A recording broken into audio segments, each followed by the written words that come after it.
That Was Yesterday podcast is brought to you by Define Mind and Body Wellness, my wellness center here in Glastonbury, Connecticut, where we specialize in holistic services to help shortcut the process so that you can see results fast, but learn to do it in a habitual way. So many of the topics we talk about are part of the program that our clients receive, except they get much more in-depth detail. Also, my workbook of the 10-week program to lose and never look back, which is only available to our patients at Define.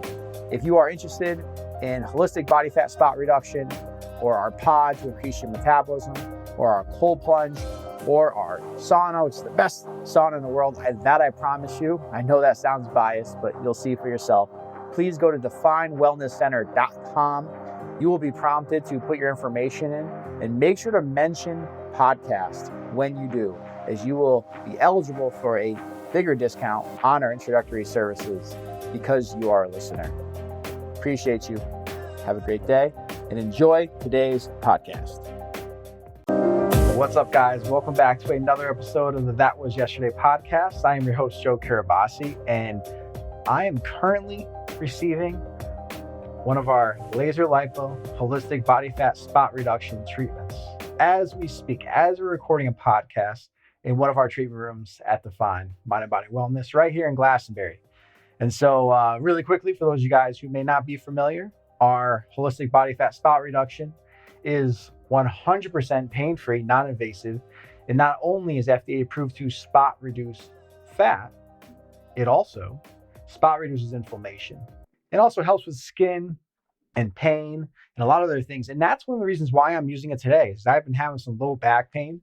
But you would think having direct access to this, I would use it all the time. And I'm sad to say I don't. And I should. I really should. But it's like, you know how it is when you're at home, you have things you probably don't use. You probably have a full gym in your basement. You may not use as much as you probably thought you would have when you bought it. It's that convenience factor, right? It's ironic how that works. Nonetheless, I had the pain in my back, and I am always down to decrease my waistline. And I figured, why not hit two birds with one stone? And so here we are. And so today, guys, we are talking about a topic that I see show up with so many of our patients. And it is certainly something that I have struggled with my entire adult life, I will say that. And that is perfectionism. I consider myself a recovering perfectionist in that I'm very aware of my perfectionism. It's something I've been working at internally for a long time. And I'm at the best point of that than I've ever been. But it is still there. I am like one lofty project away from that perfectionism sliding in at any point.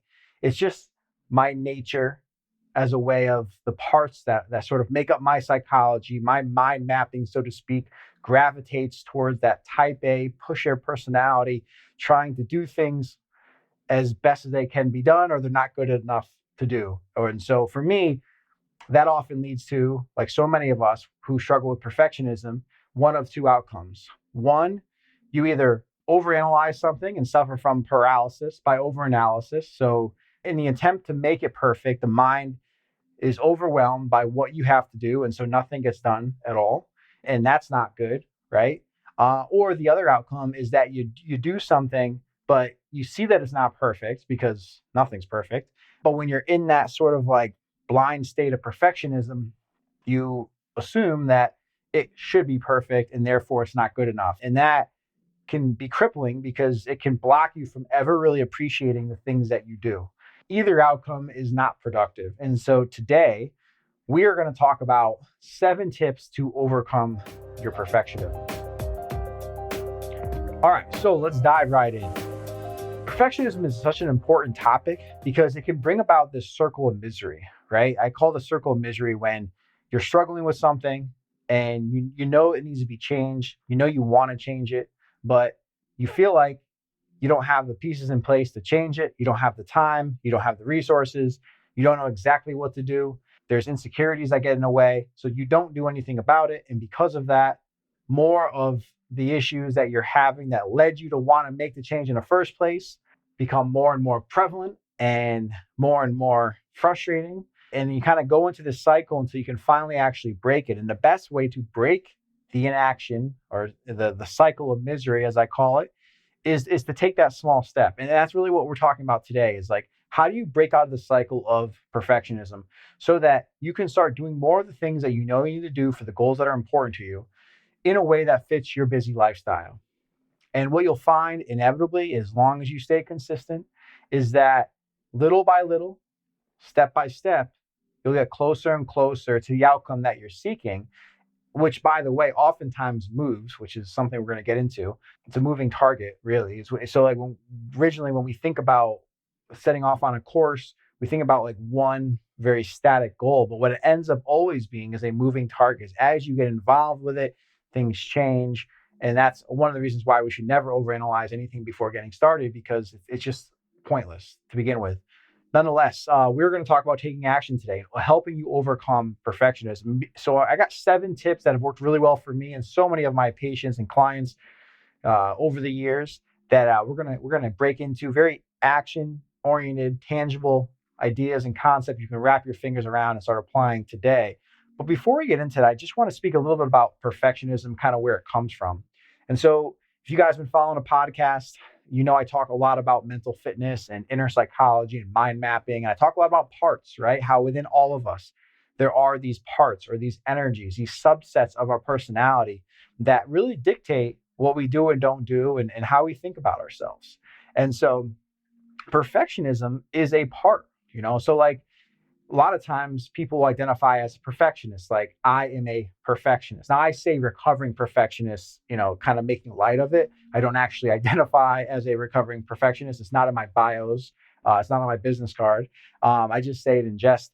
However, oftentimes when we identify as anything, whether it's fat, whether it's unathletic, whether it's stupid, these hurtful things, these labels that are oftentimes put on us at a young age by other people or society or by ourselves as a representation of what our insecurities are, really, it can take over control and kind of dictate what we do and don't do on a daily basis. And so these parts are what become primary parts. They sort of run the show, so to speak.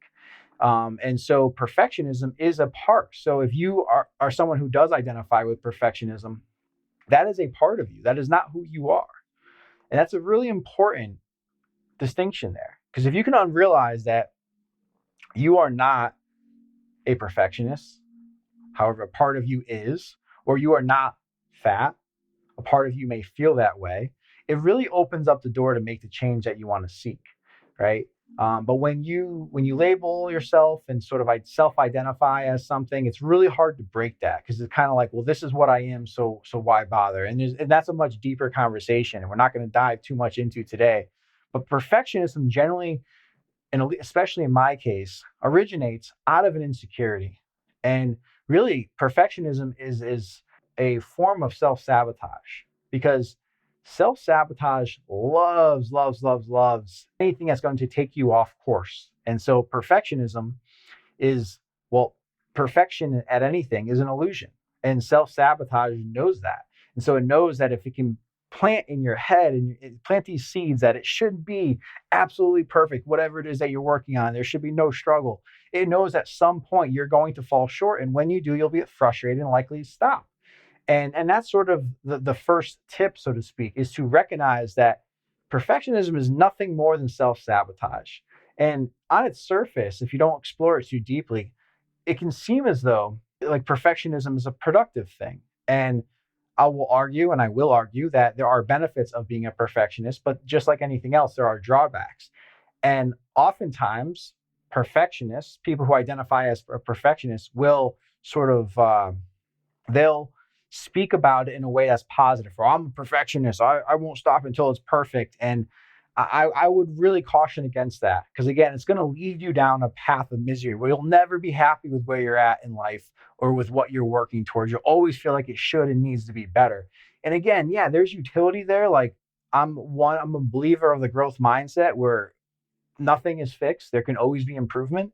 But if we're not able to appreciate what we're able to do and realize that perfection is an illusion and it's not possible, then again, it's just going to lead you down a pathway of frustration and misery, which is no good. So the first tip, first and foremost, is to realize that perfectionism, while there are positive benefits, is something that can be detrimental if not contained and controlled. It is a form of self-sabotage. And if you are someone on the other side of the coin who's like, oh man, I'm just a perfectionist. Like if I can't do something 100%, I don't do it all. And you kind of really get down on yourself about it. I would encourage you to say, look, actions of which you demonstrated perfectionism have probably made whatever that thing was pretty damn good. Oftentimes, we're always going to fall short of perfection, but under that is a lot of room, a lot of benefit, a lot of good things, right? So, you can appreciate your efforts and your willingness to seek out perfection. And at the same point, also appreciate that it will never be perfect and accept that. So there's a level of acceptance that has to be there. There's a level of grace that you need to be able to give yourself. And through that, if you can have both things, you can kind of use that part of you who is a perfectionist to your advantage.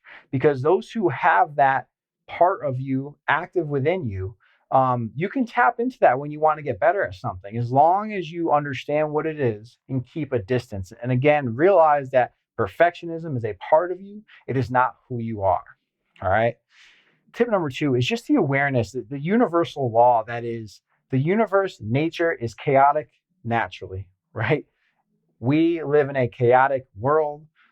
If you go out in nature and like one of the most true, purest forms of nature, say the Amazon forest, it is chaotic. There's a million and one things going on. Like nothing is just complete order. Nothing is complete order. And so when you can understand that, you can understand that you can only control what you can control.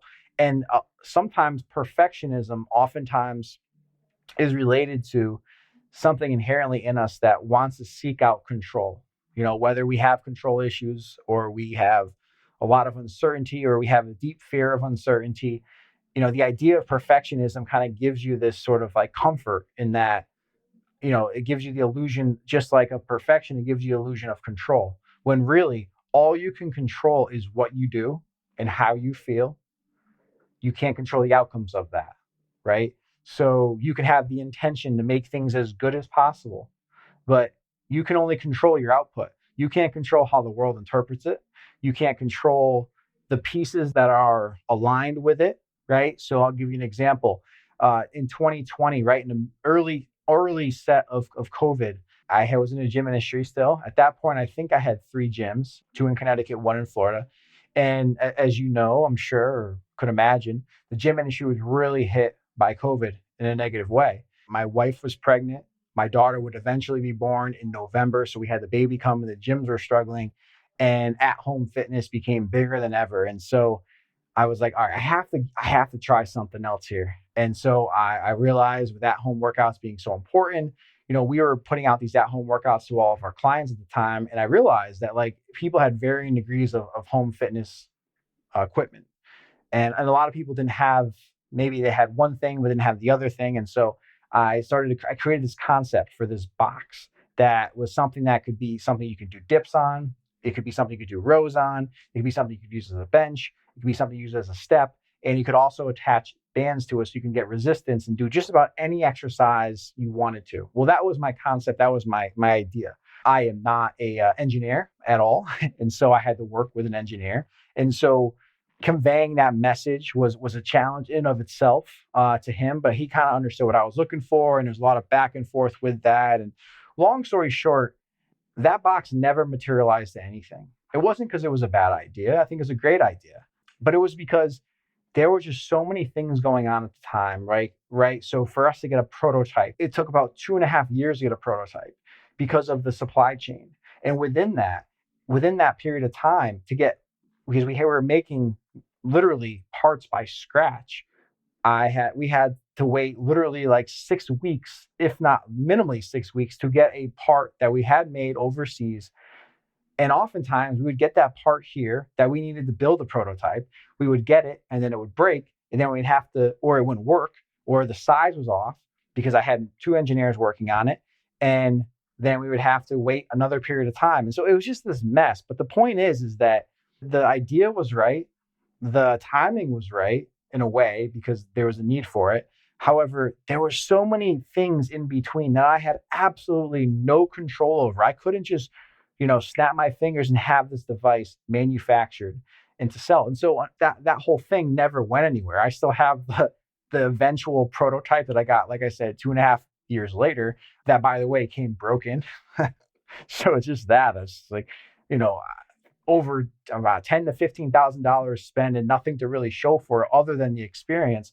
But the point is that I could have fixated on that. I could have focused on what was going wrong. And if I would have done that, it would have completely, and don't get me wrong, it was a frustrating process. But I am thankful that I did a lot of this internal work to sort of let go of so many things that are out of my control, because if I didn't, stuff like that will drive you absolutely crazy, especially if you're in business, right? But I see this happen all the time with, our patients who come to us who have the best intention to transform their body. And then all of a sudden, someone gets sick in their house, there's a death in the family, or something at work happens where now they're working overtime, or they're exercising, they're feeling great. And then all of a sudden, they step off the curb and they tear their Achilles, right? And all of a sudden they're injured. And so often in that way, there's so much frustration, there's so much hurt that goes into it because we had the right intention and it meant a lot to us, but we weren't able to get the outcome that we saw.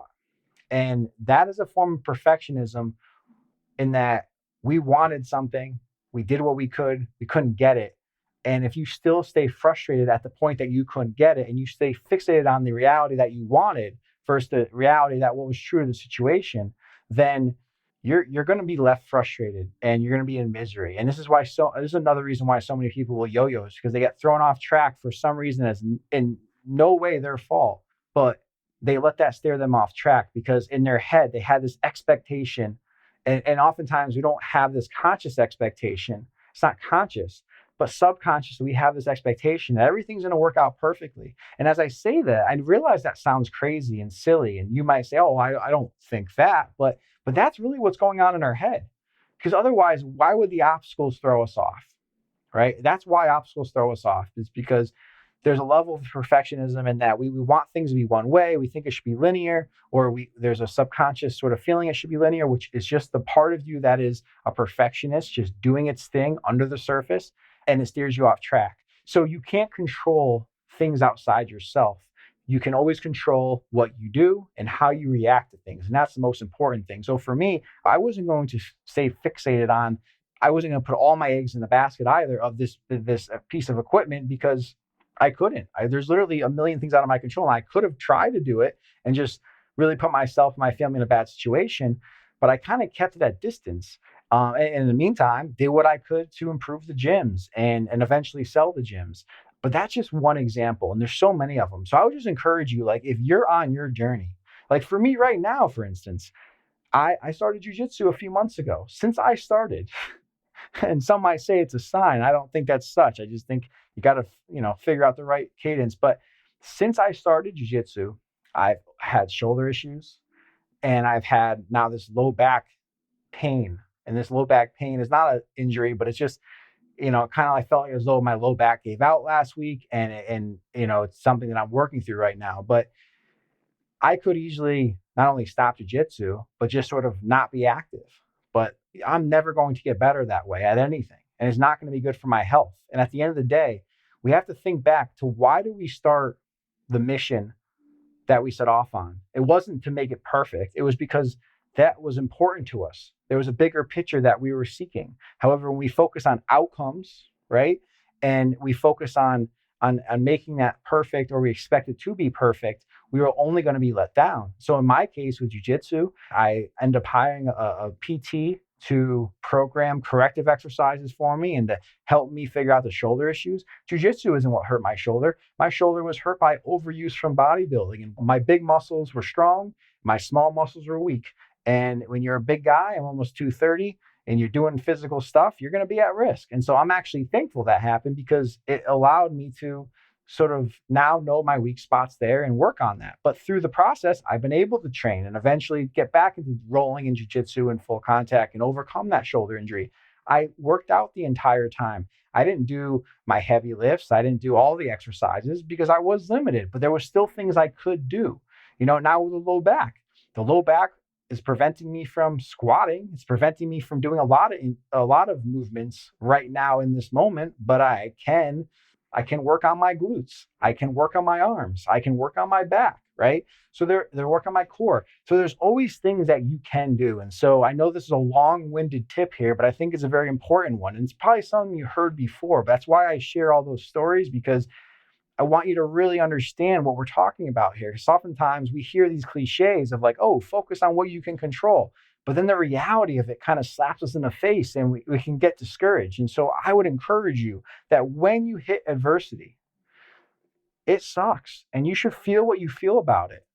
I'm not saying don't do that. You got to express those emotions, but you also got to realize there is something you can do. All right. So tip number 3 is, when you find yourself frustrated with where you're at on any journey, fitness journey, business, professional, school, it doesn't matter. It's very important to get curious and objectively question what is not working right now. Like, so I was having a conversation with a patient earlier today, and she was talking about how she knows she needs to work out. She just doesn't like to work out. And so we were talking through suggestions, like, why don't we go to a community center? Why don't we, because so she can be out in, maybe people at her level and get out of the house and do something active. And she found a reason as to why that wouldn't work. And I was like, well, why don't we create a workout plan where you're at home, where you're just training at home, you just do some basic stuff at home. She found a reason why that wouldn't work. Then I was like, well, I'm very busy. I have no time. I'm like, you have 10 minutes. And she's like, I do have 10 minutes. Right. And then eventually she started to realize herself what she was doing, which is the most important way to create change. And hopefully that's what you're doing as you're listening to this. And she realized that, wait a second, there are things that I can do. But it was because we were objectively questioning the reasons of why she wasn't working out. She doesn't like working out. It's like, okay, you don't have to like working out, but can we find levels of exercises that you do like, in a place that you feel comfortable, in a time frame you can commit to, right? But that you're only going to get there if you objectively ask yourself, what is not working? And oftentimes we blame time, and this is for all things. We blame time, finances, lack of resources. These are the things that sort of come into play and become excuses as to why we don't do certain things. But really, if we can look at those and really question it, like, is it really this? And in that patient's example, she's one of my hypnotist clients. There was some internal stuff that really were the reasons. It wasn't the time, and it wasn't, there was some other things from her past as to why working out is very adversive to her. And so we have to solve that. We have to work on that for her to ever really get into a routine and stay in a routine. But the point is that it wasn't what she thought it was as to why she said she couldn't.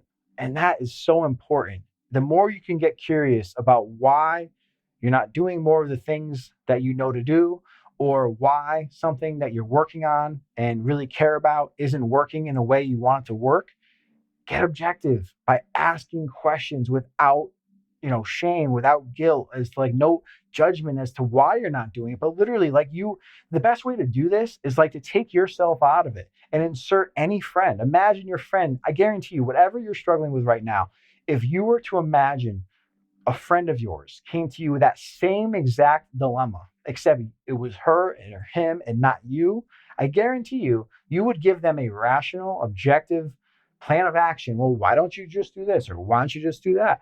And it would make complete sense when you're on the outside of it. But when we are in our own head, which is so much of what perfectionism is, we're blinded by the reality.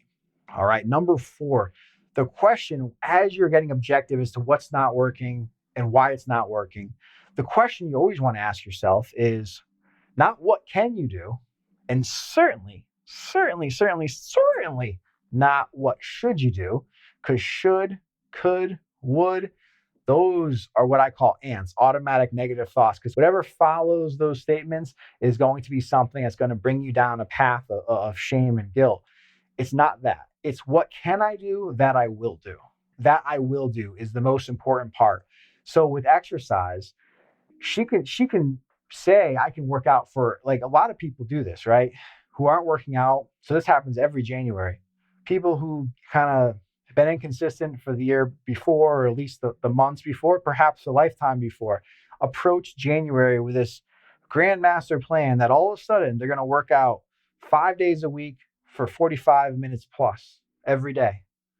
And meanwhile, in the time leading up to that, they hadn't worked out 5 times in the last 5 months. But in their head, they're like, no, I'm going to do. And we can always rationalize things as to what makes sense. But again, that's self-sabotage, setting you up for failure. So whenever you do that, it's too far of a deviation from what you're used to. So the person who wasn't working out up to December 31st, on January 1st, there's not some magic sort of thing that happens all of a sudden where all of a sudden you're going to love exercising and find a way to make it a part of your lifestyle. Like that doesn't happen, right? Again, there's that sabotage happening. There's the illusion of, that you're going to have this perfect plan. There is no perfect plan, right? And so what ends up happening is 81% of people quit their New Year's resolutions by the fourth week or the third week, whatever the statistic is, of January, because they overextend themselves. Whereas if you start January with the idea that, okay, I'm going to start in a way that makes sense for my life. I can't work out for 45 minutes, 5 days a week. Like that's just not realistic. However, I can do 3 10-minute workouts, or I can do, 2 10-minute workouts, or I can do there's no right cadence, right? Like we can get into the weeds here of where the best place to start. And I'll do a podcast on that because there's a lot of scenarios. However, we don't want to focus on what can you do. It's what can you do that you will do. It's a very, very important point. The next thing that we need to realize is through that process. So let's say, all right, you're on this plan now. We're using the workout, for example, where you're working out and you're doing it 3 times a week. Let's just say 10 minutes a day. And you're like, oh man, but I'm not getting enough done. Or like, what is 10 minutes going to do? Or what's, I'm not even going to put a dent, someone who has a lot of weight to lose, they might think, oh, what is 10 minutes going to do? It's not going to put a dent in my weight loss goals. It's like, well, yeah, 3 10-minute workouts may not, but you're going to be 30 minutes further along than you would have otherwise. But it's much more than that because you're breaking those internal patterns. You're breaking that sort of idea in your head that it has to be a certain way. And as such, you start to make progress, right? And so tip number 5 is that good enough is good enough. So in other words, you don't have to train 100% effort. I used to, in my gyms, I used to have this sign up everywhere that said 60% is greater than 0%.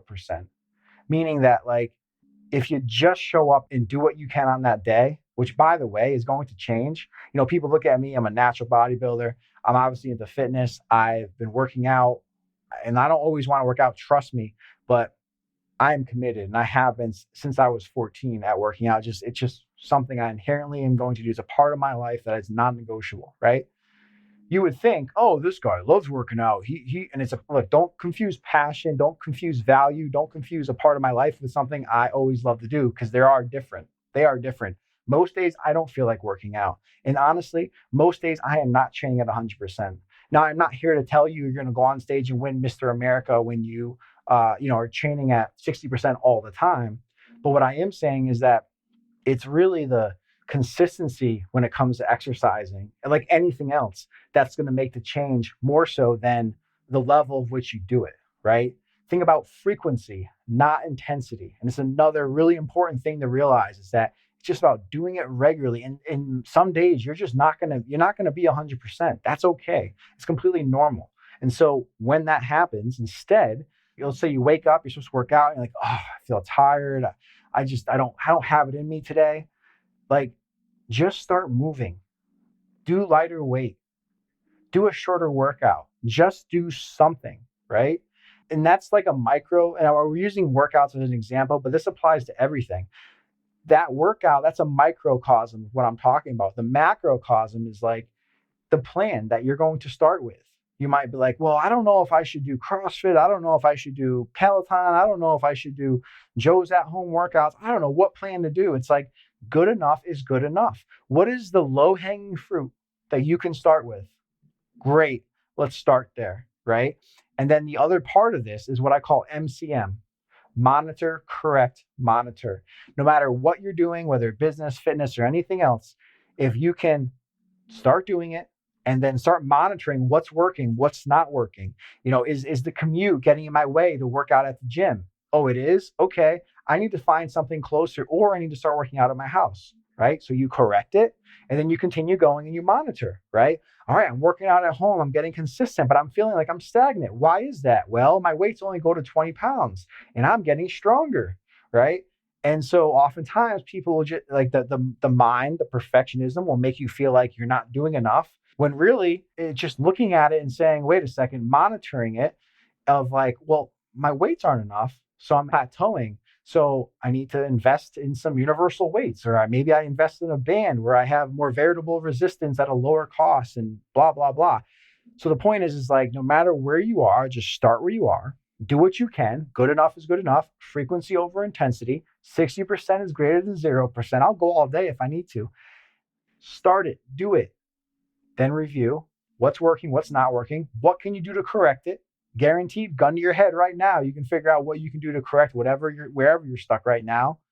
Then continue off on your journey and repeat, rinse and repeat, which bleeds into the next concept here, which is, rather than this needs to be perfect, replace that with practice makes better. The more you do something, the better you'll get at something. And so again, we started off talking about paralysis by overanalysis, right? How you don't do something and how that leads you to not, because you're overthinking how to do it, or you're not ready for it, or you don't think, this happens all the time with people who say, I need to lose weight to start exercising. This is a real thing so many people struggle with, which I think is horribly wrong. And unfortunately, a lot of professionals actually support that. Well, look, yeah, if you're overweight, like, don't do jump squats, don't run. But let me tell you something. If you're someone who is mobile, who like can walk, well, guess what? You're getting up and down to go to the bathroom, aren't you? Aren't you sitting in a chair when you drive, when you eat dinner, when you sit on a couch? Oh, you are, aren't you? Oh, so what? You're performing a squat. Huh. So if you're doing that as a part of life, don't you think it would be good to get better at that? What does getting better at that mean? It means just practicing with intention. That's all exercise is. It's just movement with intention. Quite literally, exercise, if you really break it down, is going through the motion. All you're doing is going through the motion. And so you're already squatting in everyday life. So why would you not want to get better at that? So with this, the more you squat intentionally, the better you're going to get. You're going to start to develop glute muscles, quad muscles, core muscles, so that when you do sit on a toilet or you do sit in a car, you're doing so more efficiently, better, less aches and pains, using the right muscles. Then before long, because you're doing this intentionally, you're building muscle. And because you're building muscle, you're burning more fat. And because you're burning more fat, you're looking better. And because you're building more muscle, you're having more energy. Your metabolism starting to spike. And so you're burning more calories more rapidly. And all of a sudden, before long, you're doing more and more and more, right? Small hinges swing big doors. Just get started and just keep working at it. Chip away little by little. Practice makes better. And the last thing is that you got to give yourself grace. I started off jokingly how I'm a recovering perfectionist. I'm somebody who is a very big believer in psychology and internal mental fitness and really diving into our shadows. And I've done a lot of internal work, especially over the last 10 years, like a lot, intensely. And I'm a big believer in it. And I'm very aware of my downsides and my tendencies. And I still fall victim to this stuff almost every day. It's just, I'm able to snap back much quicker because I am aware of it, because I do take time to monitor, because I'm doing all the things that I'm sharing with you. I'm able to snap out of it. And when these parts of you are so active, like the perfectionist, again, it's like wearing blinders. It's like going through life with foggy glasses. You're only seeing what you're able to see. And you're only seeing that because other parts are dominating your your mental space. And so you're going to fall down. It's going to happen. You're going to slip. You're going to fall off your workout plan. You're going to find yourself struggle with not feeling happy about your progress. Rinse and repeat all of these tips that we talked about here and just give yourself grace. Like, you may be right now sitting on a couch, miserable, not healthy, not happy with where you're at in life. And even at that, you're still doing the best with what you know to do at this point. And yes, one can argue, oh, I can do better. Of course, we can always do better. Everybody can always do better. By the way, that's not a negative, that's a positive. You can always do better. Isn't that exciting? You can get good at anything. The concept of growth mindset changed my life because I grew up being bullied, being called stupid, being called retarded, literally struggling with my SATs, like to a point where like a lot of people brag about it. They're like, oh, I didn't do well on my SATs. I didn't try. I'm like, my mom hired a tutor, not because she forced upon me. She was just very supportive because she knew my struggle and she knew I was willing. And I still couldn't get over 1,000. This is when the SATs were like scored differently, back then. That's just I'm not a great standardized test taker, right? I failed my permit test the first time around. I failed my license test the first time around, not because I wanted to, not because I was trying to be cool. Just I had test anxiety. I also have, some ADHD. There's a lot of things that go into that, but nonetheless, that was the path I was on until I started to learn about growth mindset and learn that you can get better at anything, literally anything. And that changed the way I look at the world because no matter where I'm at, I know I can get better. And no matter where you are, you know you can get better now. And so if you are that person who's unhealthy, unhappy on the couch, that's okay. That's okay. What's the next step? And that's the key. And if you're like, well, I know I can do something, I just don't do anything, something's wrong with me, blah, blah, blah. If you just keep saying that, you're just victimizing yourself. You're choosing to get stuck into the circle of misery. But that's a choice. And don't get it twisted. That is a choice. If you want to get better, you can get better. And yes, there are definitely circumstances and situations of which you need help. That's okay. But if you just sit on the couch and don't ask for help, that's on you. So you may not feel like you have the motivation or the discipline or whatever else to do the things that you want to do. But we live in a world of which you can get that answer, whether ChatGPT, whether online, whether a friend, whether anything else, YouTube video, or simply talking to somebody. It could be anything. But the point is that you are only stuck if you choose to be stuck. And you are only going to repeat the behaviors of being a perfectionist if you choose to. Because if you want to make that change, you can. You are not a perfectionist. Perfectionism is a part of you. And so one last thing I think that sort of ties this all together is a quote that I absolutely love, that I think they should really press upon us at an early age in elementary school, which is that, and I'm going to paraphrase, we tend to overestimate what we can do in a short period of time and underestimate what we can do over a long period of time. Think longer term, no matter what it is that you're working towards. Practice each of these steps. Realize that self-sabotage is connected to perfectionism and really anything else that is preventing you from feeling good about what you're at and achieving any sort of progress. Number 2, realize that you can only control what you can control. There are so many things out of your control, no matter how well your intentions are. Focus on what you can control. Let go of everything else. Number 3, when something is not working, get curious, get objective as to why it's not working. Question it.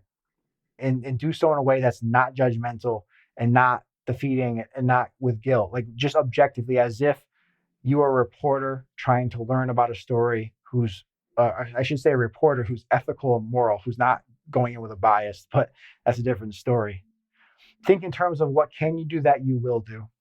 Find that thing that you will do, no matter how little it may seem. Realize that good enough is good enough. Just get started, do what you can, monitor, correct, monitor from there. Know that along those lines, practice makes better. The more you do something, the better you'll get. And lastly, give yourself grace. You're an imperfect human like everybody else who's ever existed. Thanks for tuning in to That Was Yesterday with me, Joe Carabase. And remember, every step forward is progress. We'll catch you next time. And in the meantime, if you found any value from this episode, please share with friends and go ahead and give us a 5-star review. I appreciate you. Talk to you soon.